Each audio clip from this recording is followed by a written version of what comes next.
Berita ini langsung meledak. Netizen Indonesia langsung iba. Bayangin, anak kecil cantik berambut panjang hilang di Bali. Dari sinilah polisi mulai mencium ada sesuatu yang gak beres. Gerak-gerik Magriat mulai dipantau secara intensif oleh pihak kepolisian Polresta Denpasar.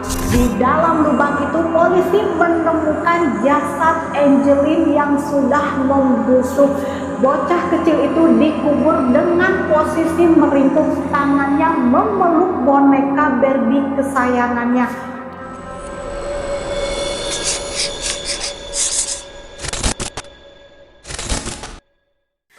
Assalamualaikum warahmatullahi wabarakatuh. Kembali lagi di channel Catatan Si Manis.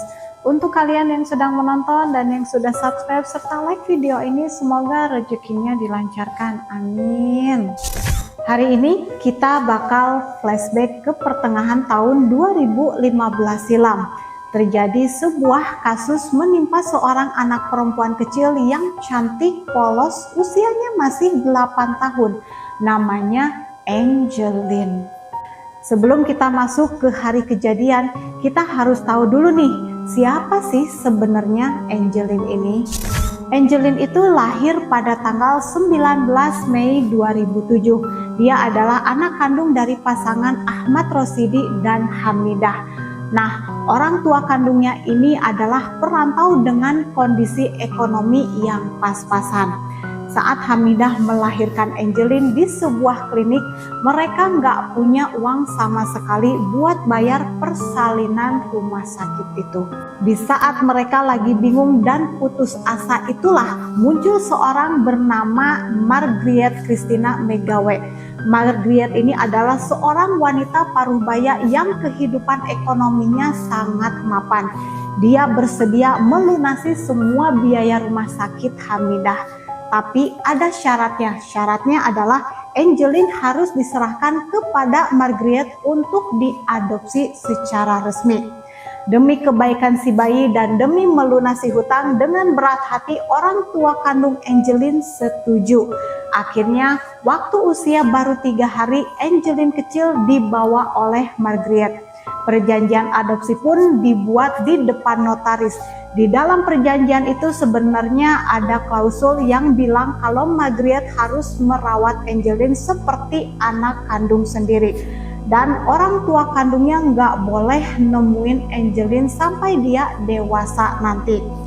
Awalnya kehidupan Angelin terlihat bakal terjamin. Suami Margriet saat itu adalah seorang warga negara asing asal Amerika Serikat yang bekerja di sektor minyak bumi. Namanya Douglas Scarborough. Douglas ini sayang banget sama Angelin. Angelin dirawat dengan fasilitas yang sangat baik. Tapi sayangnya kebahagiaan itu nggak bertahan lama. Pada tahun 2008 Douglas meninggal dunia.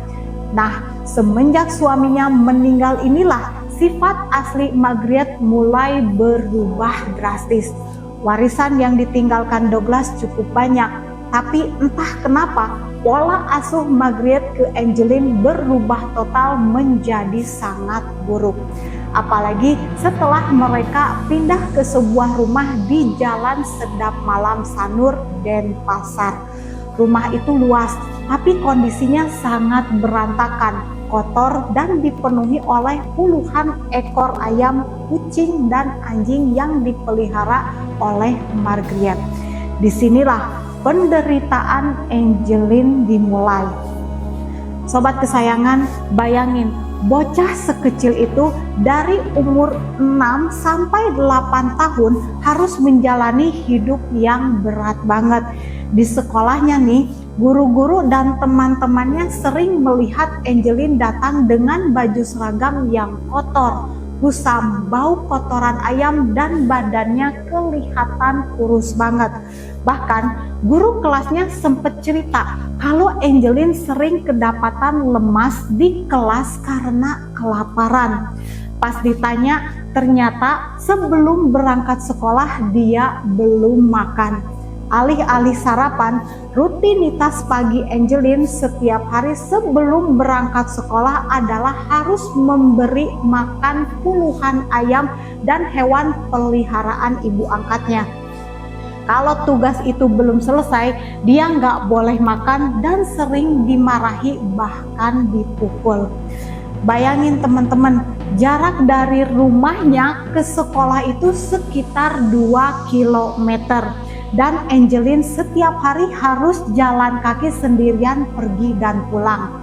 Bahkan hampir tiap hari dia telat sampai sekolah.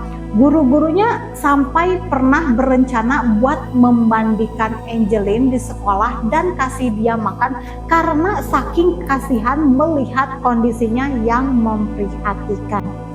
Setiap kali ditanya oleh gurunya kenapa ada bekas luka memar di badannya, Angeline cuma diam atau bilang kalau dia habis jatuh. Terlihat raut mukanya seperti anak yang mendapatkan ancaman, sehingga ketakutan buat bercerita atau mengadu kepada siapapun. Lalu, siapa lagi yang tinggal di rumah itu? Selain Margaret dan Angeline, ada anak kandung Margaret yang sesekali datang. Dan ada seorang pembantu baru alias berstatus sebagai pekerja rumah tangga bernama Agus Tai Hamba Mai. Agus ini baru bekerja di sana sekitar 1 minggu sebelum kejadian hilangnya Angeline. Tugas Agus adalah membantu membersihkan kandang ayam dan mengurus rumah. Nah, sekarang kita masuk ke tanggal kejadian, yaitu hari Sabtu tanggal 16 Mei 2015. Hari itu suasana di rumah Jalan Sendap Malam terasa biasa saja dari luar, tapi di dalam sebuah tragedi besar sedang terjadi. Sore harinya sekitar jam 3 sore, kakak angkat Angeline yang bernama Christina menggugah sebuah postingan di media sosial yang menyatakan kalau adiknya Angeline hilang saat bermain di halaman depan rumah mereka. Berita ini langsung meledak, netizen Indonesia langsung iba. Bayangin, anak kecil cantik berambut panjang hilang di Bali.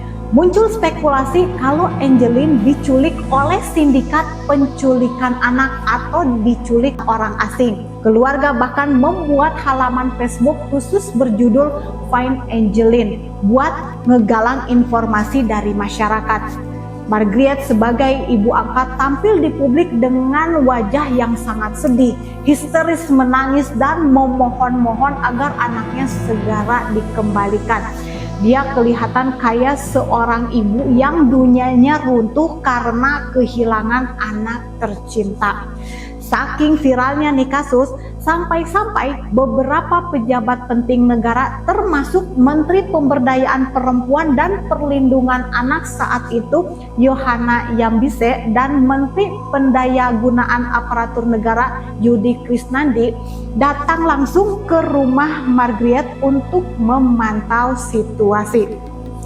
Tapi anehnya sobat, saat para menteri dan polisi mau masuk ke dalam rumah untuk memeriksa kondisi rumah, si Margaret ini justru marah-marah, menolak keras dengan alasan privasi. Dari sinilah polisi mulai mencium ada sesuatu yang gak beres. Kenapa seorang ibu yang kehilangan anaknya justru menolak rumahnya diperiksa? Bukankah kalau anak hilang setiap sudut rumah harus diperiksa, siapa tahu ada petunjuk. Gerak-gerik Margaret mulai dipantau secara intensif oleh pihak kepolisian Polresta Denpasar. 3 minggu berlalu semenjak laporan kehilangan itu, tepatnya pada tanggal 10 Juni 2015, polisi memutuskan untuk melakukan penggeledahan total dan besar-besaran di rumah Margaret. Mereka membawa anjing pelacak atau bisa disebut K9 ya. Nah, saat anjing pelacak itu dilepas di halaman belakang, anjing tersebut terus-menerus menggonggong dan berputar-putar di satu titik. Titik itu tuh adanya di bawah pohon pisang yang tertutup oleh tumpukan sampah, dedaunan kering, dan lokasinya deket banget sama kandang ayam. Bahkan sesuatu bau yang menyengat sudah mulai tercium dari sana. Polisi akhirnya mulai menggali tanah di titik tersebut, dan apa yang mereka temukan di dalam lubang sedalam kurang lebih setengah meter itu benar-benar bikin hati hancur. Di dalam lubang itu polisi menemukan jasad Angelin yang sudah membusuk. Bocah kecil itu dikubur dengan posisi meringkuk, tangannya memeluk boneka Barbie kesayangannya.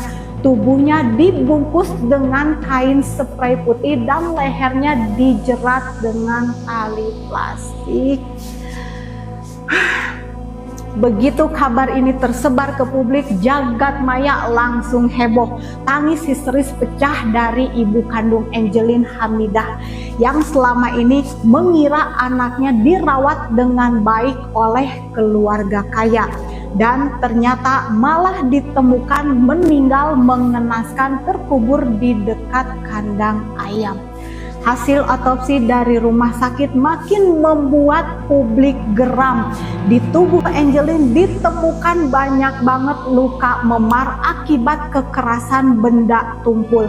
Ada trauma berat di kepalanya yang menyebabkan pendarahan otak. Ada bekas jeratan di leher, dan bahkan ada banyak luka akibat sundutan rokok di tubuhnya. Anak sekecil itu mengalami penyiksaan yang luar biasa sebelum akhirnya menghembuskan nafas terakhir.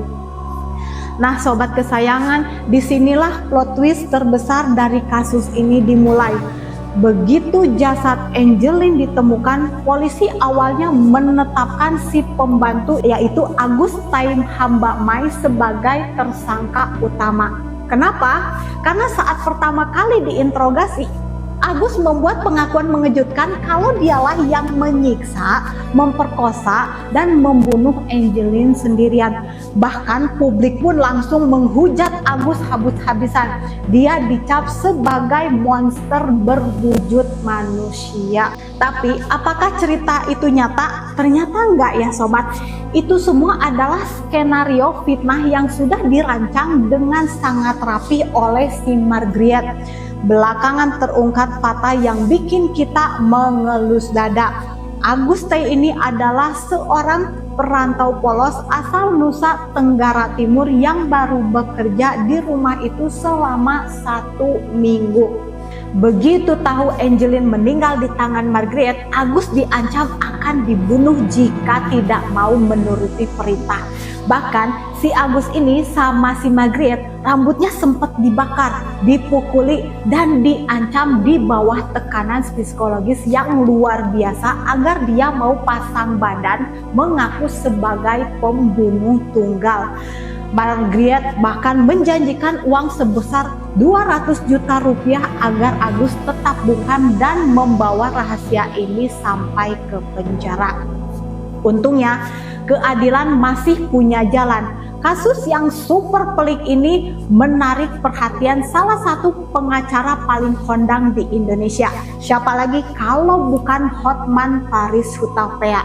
Hotman Paris turun tangan langsung menjadi kuasa hukum Agus Tai secara cuma-cuma alias gratis karena beliau mencium ada bau konspirasi di kasus ini.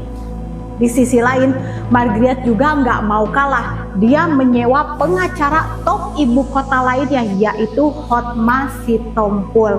Kebayang nggak tuh, sidang di pengadilan negeri Denpasar saat itu berubah menjadi panggung duel argumen hukum yang sangat panas antara dua pengacara raksasa Indonesia.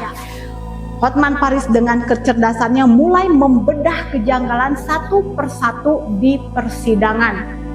Beliau mengajukan pertanyaan retoris. Bagaimana mungkin seorang pembantu baru yang tidak punya motif apa-apa tega melakukan pembunuhan sekeji itu di rumah majikannya, lalu menguburkannya dengan rapi di halaman rumah tanpa ketahuan. Hotman Paris juga membeberkan fakta-fakta kuat. Salah satunya ada saksi yang melihat kalau Angeline itu sebenarnya sangat dekat dan suka bermain dengan Agus. Jadi tidak mungkin ada motif dendam atau pemerkosaan dari Agus. Fakta kedua yang dibongkar Hotman adalah kondisi kuburan Angeline di atas tanah kuburan itu selalu disiram air bersih secara berkala untuk menghilangkan bau menyengat. Siapa yang melakukannya? Jelas orang yang punya kendali penuh atas rumah itu setiap hari, yaitu Margriet, bukan Agus yang statusnya cuma pembantu baru. Berkat pelindungan dan arahan hukum dari Hotman Paris, mental Agustai akhirnya pulih. Di depan majelis hakim, Agus menangis dan mencabut semua BAP dan berani menunjuk muka Margriet. Agus berteriak, "Kau pembohong, Margriet!" Saat rekonstruksi sambil menceritakan kronologi yang sesungguhnya bahwa Margriet lah otak dan pelaku utama yang menganiaya Angeline hingga meninggal. Hasilnya, strategi fitnah Margriet runtuh total di pengadilan. Majelis hakim secara resmi menyatakan bahwa Agustai Hambamai tidak terbukti sebagai dalang maupun pelaku pembunuhan berencana. Hakim mengetuk palu bahwa pelaku tunggal pembunuhan berencana adalah Margriet Christina Megawe. Meskipun begitu, Agus tetap dinyatakan bersalah, tapi bukan karena membunuh. Agus divonis 10 tahun penjara karena pasal membantu menyembunyikan mayat dan menutupi tindak pidana. Vonis ini jauh lebih ringan dari tuntutan awal dan publik pun akhirnya tahu kalau Agus sebenarnya adalah korban manipulasi dan ancaman dari majikannya yang kejam. Sementara Margriet, si otak pembunuhan yang mencoba memfitnah pembantunya sendiri, dijatuhi hukuman penjara seumur hidup. Angeline Kencil yang cantik sekarang udah tenang di sana, nggak ada lagi rasa sakit, nggak ada lagi menahan rasa lapar, dan nggak ada lagi air mata. Oke teman-teman, makasih banyak udah nemenin aku bahas kasus ini sampai selesai. Sekarang aku pamit undur diri dulu, stay safe, jaga kesehatan kalian, dan sampai jumpa di video selanjutnya. Wassalamualaikum warahmatullahi wabarakatuh.